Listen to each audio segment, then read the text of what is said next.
The reason caffeine needs to be targeted in the context of gaming disorder is because there is evidence showing that increased gaming disorder severity is strongly linked to problematic caffeine consumption in adolescents. Welcome to the Healthy Screen Habits Podcast. I'm Hillary Wilkinson. Whether you're starting your parenting journey with a newborn or looking to connect with your teen on technology, let's learn some new healthy screen habits together.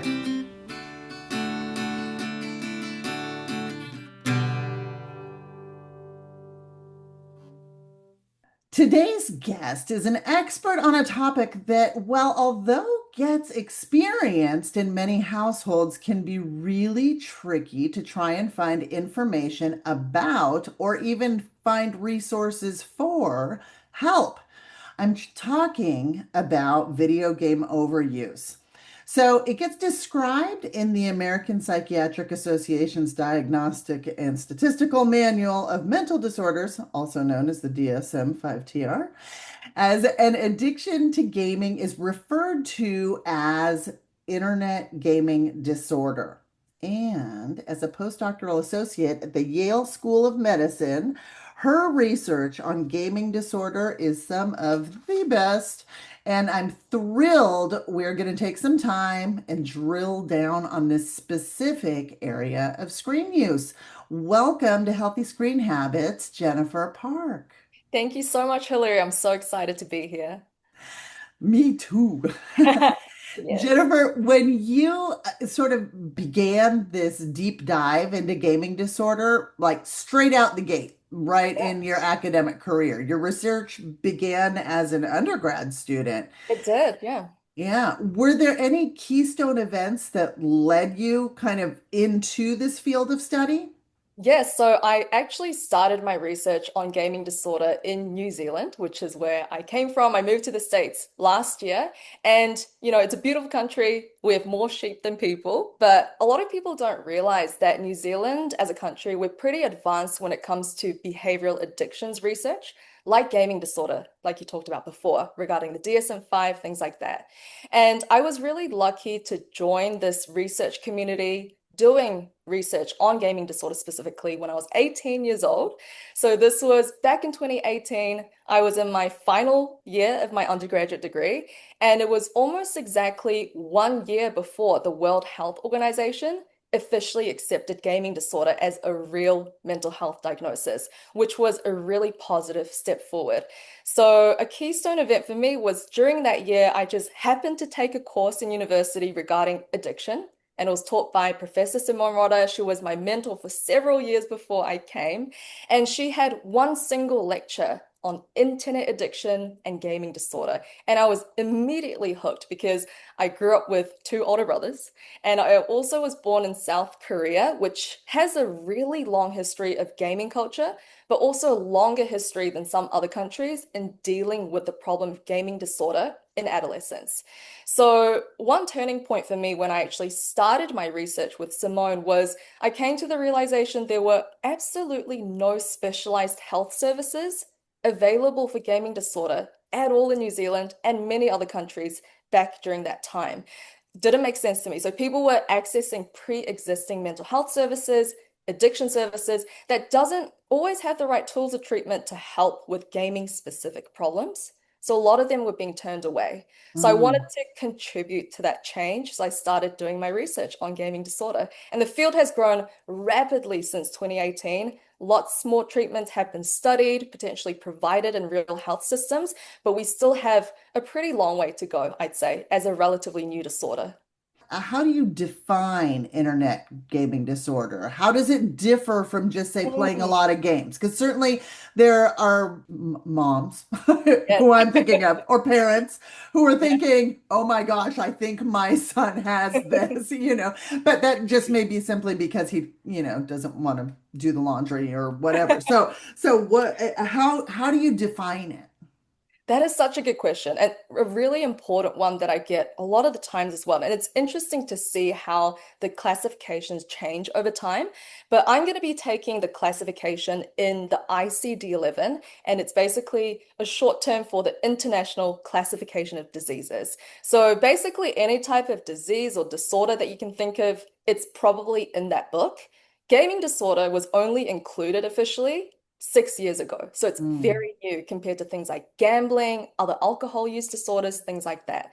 But according to that, which was created by the World Health Organization, the first one is regarding loss of control. So, a key symptom of gaming disorder is loss of control, and that should present for around 12 months or over. And a statement that's resonated with younger adolescents that I've talked to regarding gaming disorder is kind of like being swept up by waves. And imagine that you're going really deep into the ocean and you want to go back to the shore, but the waves are way too rough, which is the external factors. And then you're also too tired, which are the internal factors. So, in the context of gaming disorder, how I've seen people describe it that are younger is there are so many external factors like peer pressure to game. They might have heard of terms like, bro, just one more game before you go to sleep. And that ends up going until 3 a.m. for some people. And there are also internal factors like feelings of stress or wanting to escape that leads to loss of control over gaming. And then there are two additional key characteristics of gaming disorder in the ICD-11. The second one is prioritizing gaming over any other activities, responsibilities, or hobbies in life. So you talked about laundry, that can be a kind of routine thing that they stop doing due to gaming. And if we think about a podium, what used to be number one is things like, socializing with family or friends. It could also be doing well in school, eating well, sleeping well. But then when gaming disorder develops, gaming takes that number one spot, the winning spot in the podium. Everything else gets knocked off to second place, third place, or completely off the podium. I would say sleep concerns is one of the most studied and one of the most problematic harms resulting from gaming disorder in younger adolescents. And then that is kind of a smooth transition into the final key characteristic of gaming disorder, which is the continuation or the escalation of gaming despite negative consequences. So that can manifest in so many different ways. It's not just about sleep problems, it could also be skipping school or not performing well in school or even dropping out. It could be losing relationships in real life, conflict with parents, and even various different types of mental health problems like depression and anxiety. So, those are the three different characteristics that might determine what gaming disorder is in a younger adolescent. I appreciate the breakdown of it being like one, two, and three. And I Yeah, imagine a lot of people are hitting the repeat button right now. So, I love that. so when we come back, let's talk about that role of outside forces like energy drinks and Yeah. caffeine that can play in gaming disorder, as well as different types of treatment options available. We love what we do, and we wouldn't be able to do it without the generous donations provided by our listeners and followers. We want to extend special thanks to the Doctors Petty for their unwavering support of the podcast and organization. If you'd like to make a difference and contribute to the education and empowerment of families building their healthiest screen habits, please go to healthyscreenhabits.org, find the Take Action tab, and scroll down and click the donate button. 100% of your donation will be used to spread awareness and bring families the tools they need to develop healthy screen habits. I'm speaking with Jennifer Park, who, along with doing her postdoc associate work at Yale School of Medicine, has also served as a news and science reporter in New Zealand for an adolescent-focused TV show. So, lots of hats on this one. Yes. Jennifer, I firmly believe that one of the keys to your success is your friendliness and your approachability. I Thank mean, you so you much. you and I met at this massive like international symposium, and I was drawn to you're very approachable. I could say And the same. oh, Thank you you so much. Yeah. thank you. So, knowing that, and to be honest, like those are not traits that I necessarily equate with researchers. That is So, true. Yeah, there yeah. are some snobby ones out there.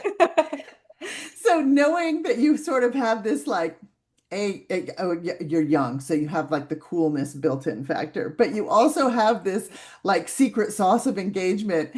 I'm looking, this is maybe perhaps selfishly. Do you have any tips for family members or people who want to begin speaking with others whom they think may be struggling with a gaming disorder? But it's like, how do we just approach this topic without immediately being shut down? That is a great question. And it's quite a complex question, especially because classifying what healthy gaming is and harmful gaming is still debated in the literature as well as media. But I think the best approach in talking with a young adolescent is actually start talking about their reasons for gaming itself, how much time they spend on it, some benefits they see around it, and then slowly transition into what are the negative consequences that you're feeling when you're playing games? Or what are the negative consequences of not playing games? Like potential withdrawal symptoms of not playing games, like irritability, sadness, frustration, that can exist too. And when it comes to gaming, it's quite tricky to determine what a problem is. So, because it is a relatively new disorder, thinking about a couple years ago, the biggest red flag for determining gaming disorder was the number of hours of gaming or Hmm. increased gaming hours. But now that we're seeing that people with gaming disorder and without gaming disorder could play exactly the same amount per week, but one person doesn't have gaming disorder and the other person does. So it's completely contextual. It could depend on things like how much free time they have and how much of that free time they're spending on playing games. It could also be contextual to what other responsibilities they have in their life, like schoolwork, extracurricular activities. So regarding the diagnosis of gaming disorder and talking about gaming disorder itself can be a Hmm. touchy subject for a lot of young people because labeling something that is such a popular hobby brings so many people happiness as a disorder in that individual can incite some negative emotions too. So, Hmm. just thinking back to a study that was recently published by Professor Daniel King, who was my mentor for my PhD, he kind of talked about how it's complex in the sense that an adolescent might be completely immersed and spend a lot of time gaming, and over time, they might withdraw from social interactions, they might fall behind academically, there might be lots of tension at home because of screen time. But the young person might see things completely differently. They'll say, I don't have a disorder. These are all the positive things of how it's changed my life. It gives me a sense of purpose. It sharpens my problem-solving skills that can be applied to other aspects of the real world. It can lift my mood. And a lot of you may know that gaming is a very social activity too. So there's a social interaction component to that too. So when faced with these contrasting perspectives between the individual experiencing problems and people like counselors or parents or teachers, it's really important to approach that carefully and really make sure that what you're identifying are gaming specific problems. Sometimes it can be other problems that are playing a part too, like depression that co-occurs with gaming disorder. So it's really important to kind of tease apart what the main problems are. So insights from adolescents, parents, teachers, like counselors as well, and other professionals is really important to build a comprehensive picture and reach a shared understanding of whether or not healthy gaming enters the realm of harmful gaming. And then steps can be taken for intervention if the parent or the individual is willing to take that step. Yeah, Yeah. I like involving the use of outside voices as Yes. well, because I think it can be quite contentious. It's not unlike talking to an addict of any other variety Mm. that's saying, I can quit anytime. So Yeah, you don't want to get into that back and forth push-pull thing, I but agree.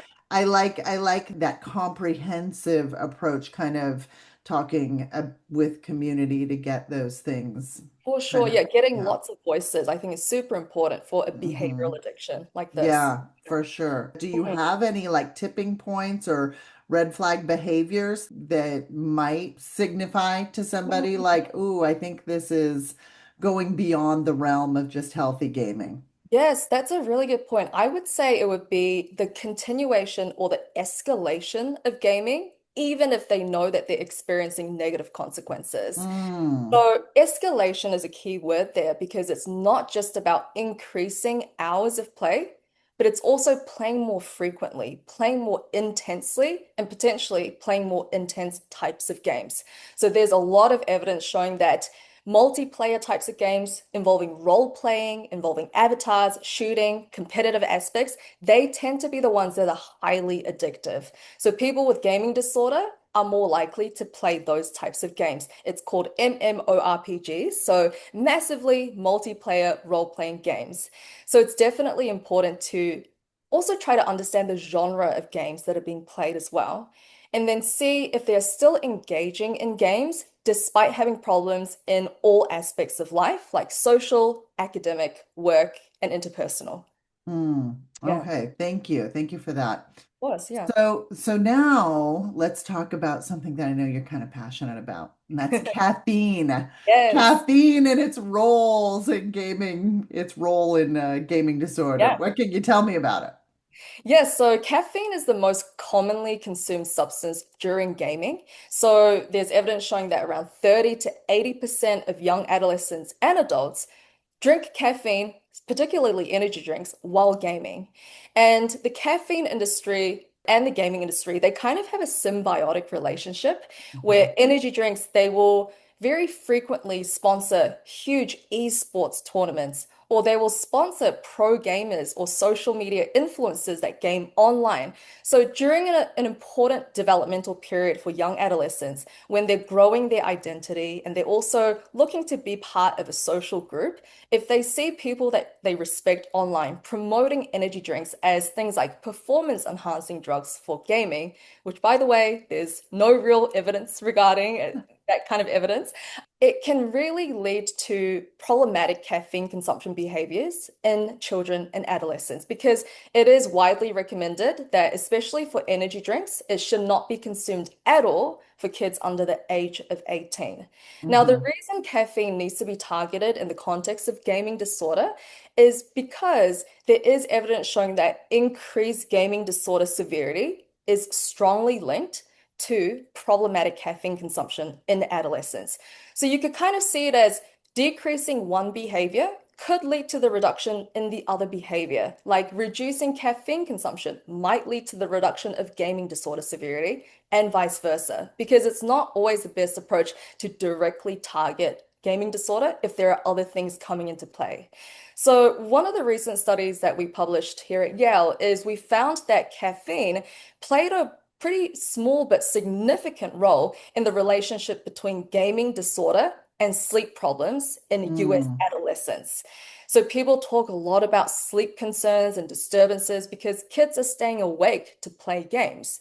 But we basically found that caffeine played a role in mediating that relationship. So it's important to address caffeine because it could lead to increased sleep problems in people with gaming disorder. Yeah, so it's Yeah, kind of like the snake biting its own tail there. It just goes around and exactly. around. Yes. As soon as you made the connection between esports and the major energy drinks, I'm picturing all the logos. I'm picturing Monster and Red Bull and all Exactly. of those Yeah. things, and I'm like, oh yeah, I hear you. Yeah. Yeah, for sure. So what type of treatment options are available for people who are going through this and looking to find some help?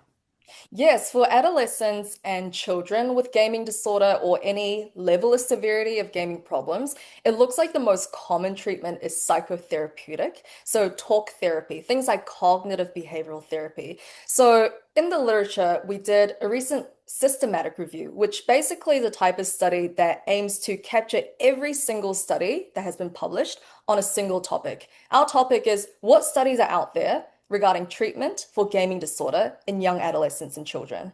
And we found 30 different treatments. Most of them were CBT, cognitive behavioral therapy, and it was pretty well supported. It was effective in reducing gaming hours, but also reducing gaming disorder severity. So that might be a pretty safe approach to go with. And the good news is gaming disorder is still a relatively new disorder, But looking back at a systematic review of the same topic, published only 3 years ago, there were less than half of the studies that we discovered this year, meaning that there are several new treatments being developed very rapidly as the years go by.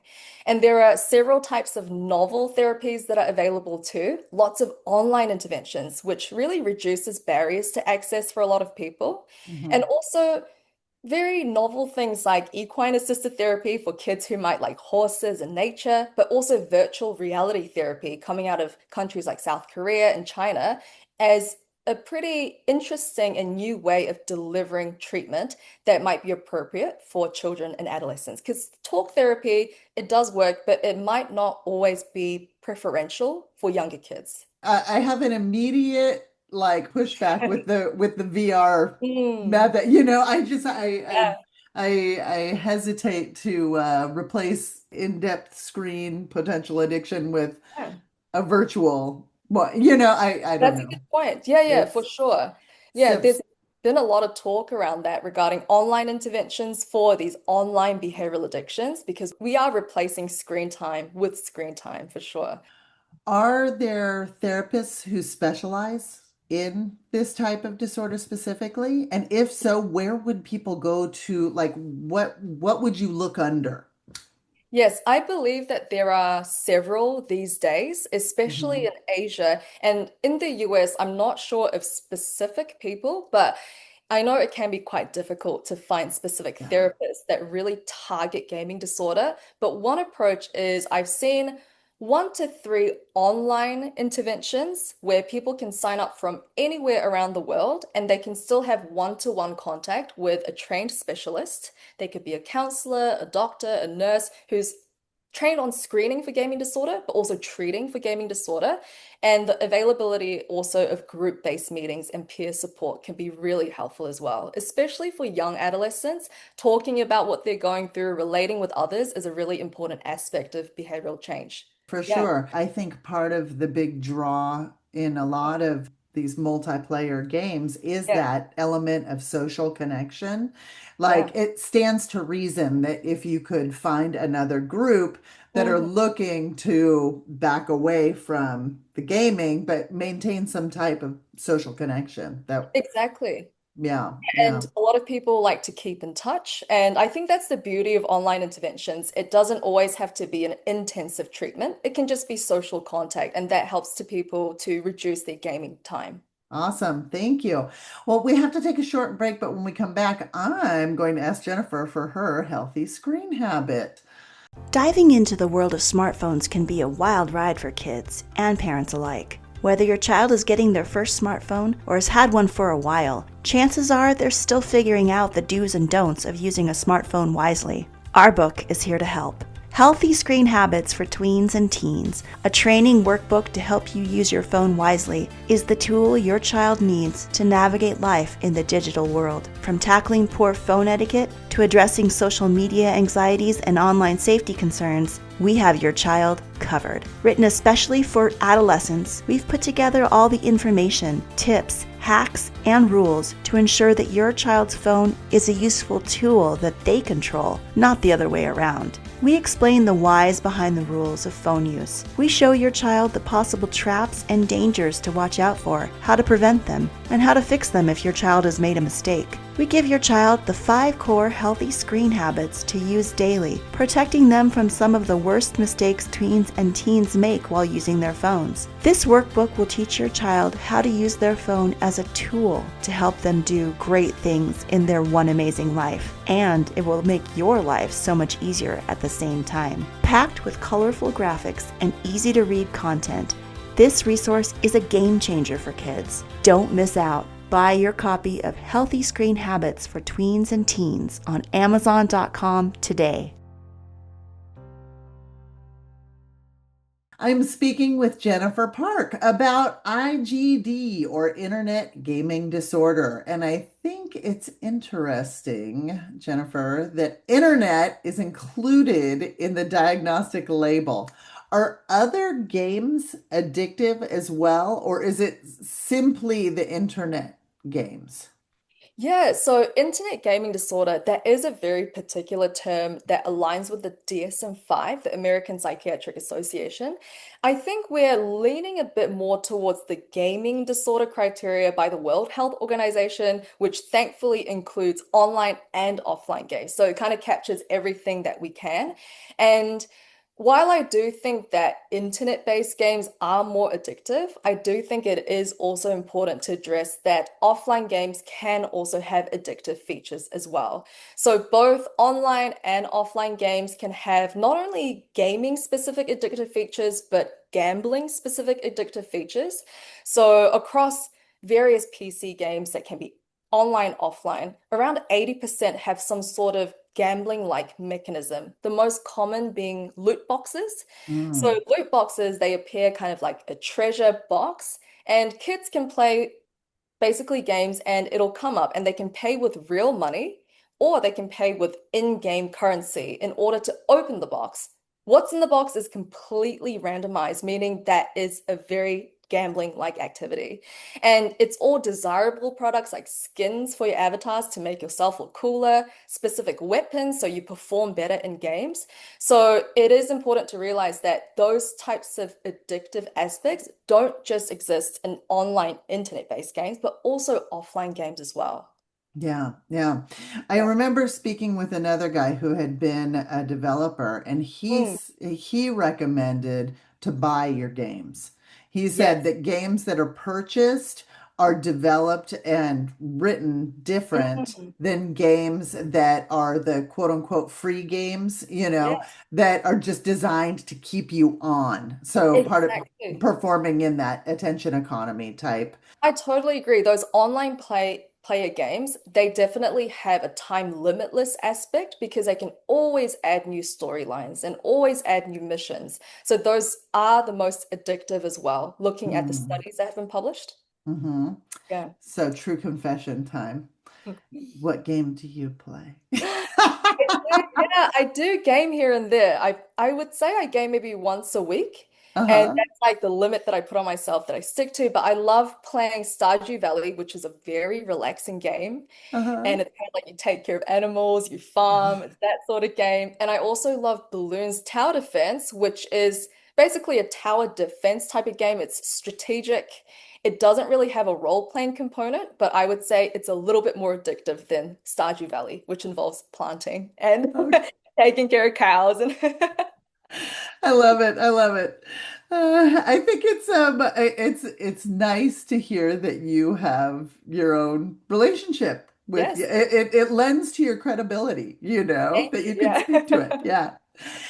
So, on every episode of the Healthy Screen Habits podcast, as you know, I ask for a healthy screen habit. And this is going to be a tip or takeaway that listeners can put into practice in their own home. What's yours? So my tip is that when you look at younger individuals with gaming disorder, many of them or all of them will struggle to cut down on their gaming and they'll feel really guilty that they can't do it themselves or even with support. So they might even feel quite discouraged to try again to cut down on gaming. So it's really important to emphasize that this struggle of reducing gaming is not a personal failing at all because games are really carefully designed to be addictive. So games these days are sophisticated, engaging, and immersive, and it's designed in a way that will facilitate not only longer sessions, but more frequent and intense sessions of play. But also thinking about behavior change, actual behavior change, even if adolescents want to cut back on gaming, can be very, very difficult. And there's actually a scientific term for that called the gap between the intention and the behavior, or the intention behavior gap. So, I mean, not to get sidetracked too much, but my favorite snack is spicy noodles from Korea called shin ramen. It is not good for me. And I told myself, I'm not going to have it this week, but I had it yesterday. So that's my intention and my behavior completely misaligned. And that can be the same story for kids with gaming disorder, where even if they really have the intention to cut down, they just can't do it because behavior change is really difficult for anybody. Hmm. So sharing this perspective first can relieve a lot of unnecessary self-blame And then it can open the door and open their heart to practical steps forward. So it can help to reassure young people that change is possible, but there are some steps that need to be taken. So change is possible, especially when they strengthen motivations by setting a clear goal for themselves. I'm going to limit my gaming to this amount of time per day for the next 28 days. And they can also clarify reasons for cutting down that they can kind of look back on and think about the reason they're trying to cut down. The next is building the skills and the confidence to change. It's important to increase self-efficacy when it comes to changing behaviors. And lastly, creating and following a realistic plan for gaming reduction to stick to is important. There are various different strategies that people can take depending on their needs and their preferences. Some people might go to, do behavioral substitution, which is completely replacing gaming with another activity when they feel cravings. Some people might lean towards kind of changing their environment, so removing computers or access to consoles in specific rooms, or just tracking their gaming to be more aware of how much they're gaming. So it's important to stick to a strategy and a plan and stick to it. So overall, I would say that feeling that change is hard is very normal, not just for individuals with gaming disorder, but for everybody. But with support, the right plan, and just persistence, change can happen. And my overall philosophy is I don't want to stop people from gaming, but I just want to make sure that games bring people happiness and not harm. Yeah, yeah. Thank you. As Thank always, you can find a complete transcript of this show by visiting the show notes for this episode. And you do this by going to healthyscreenhabits.org, click the podcast button, and find this episode. Jennifer, thank you so much for all the work that you're doing that is so necessary. Thank you. So many people are benefiting from all of it. You are definitely changing lives. Thank you so much for having me. And yeah, I really appreciate you having me on. Thank you. For more information, you can find us on Instagram and Facebook at Healthy Screen Habits. Make sure to visit our website, healthyscreenhabits.org, where you can subscribe to the show in Apple Podcasts or via RSS, so you'll never miss an episode. It's free, it's fun, and you get a healthy new screen habit each week. While you're at it, if you found value in this show, we'd appreciate you giving us a quick rating. It really does help other people find us and spread the word of healthy screen habits. Or if you'd simply like to tell a friend, we'd love that too. I so appreciate you spending your time with me this week, and I look forward to learning more healthy habits together.